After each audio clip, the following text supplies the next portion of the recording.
Instagram going, and I'm just waiting on some of the other channels to pop up live. So thank you for tuning in. We are talking today about the foods we eat. That's kind of the theme of the week, the foods and the quality of food we're eating.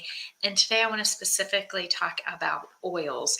And some oils that you consume in food are better than others. So let's talk about that. And again, the motivation for this throughout the week is that as a mom and a grandma and a doctor that sees people struggling with all kinds of health issues that are largely made worse by the foods that they're putting in their body, I wanted to talk about the choices that we're making with our food, and if there's some things we can do better so that we are making choices that are more consistent with expressing health instead of diseases. So one of the things that I think we can talk about is the oils that we're eating. So if you look at an ingredient list and you see something like partially hydrogenated soybean oil or cottonseed oil or vegetable oil or grapeseed oil or soybean oil or those types of choices, you'll know you're looking at oils that are highly refined and probably not really good drivers of health.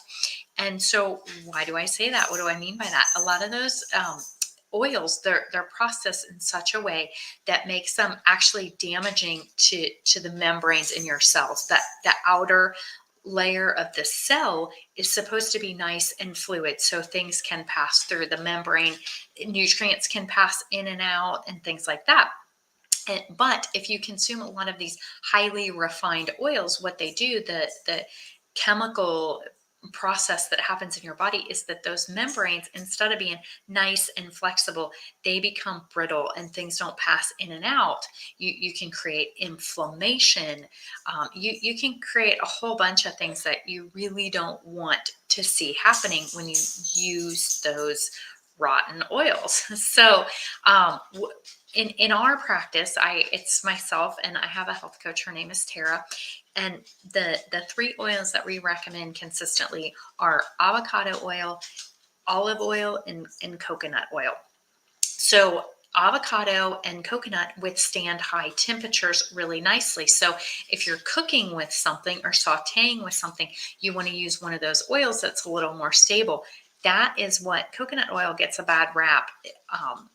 For being saturated, but all that means is it's very stable and it will withstand those high cooking temperatures. So that's actually what you want when you're cooking is one of those oils. Avocado has a high, it's called a smoke point also, where the oil doesn't get denatured quite as quickly as like an olive oil is better in a salad dressing or something cold because it's not as saturated, and so it's a little more unstable. It reacts, it creates those trans fats at a lower heat point.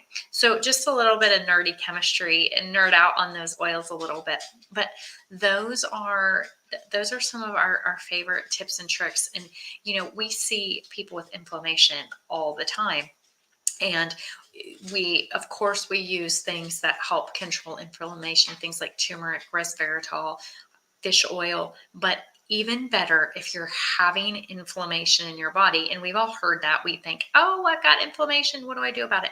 I think one of the things you do is you back up and ask yourself, what am I doing in my life, my diet, that it could be driving inflammation? And then we look at ways we can come through and do something differently with that.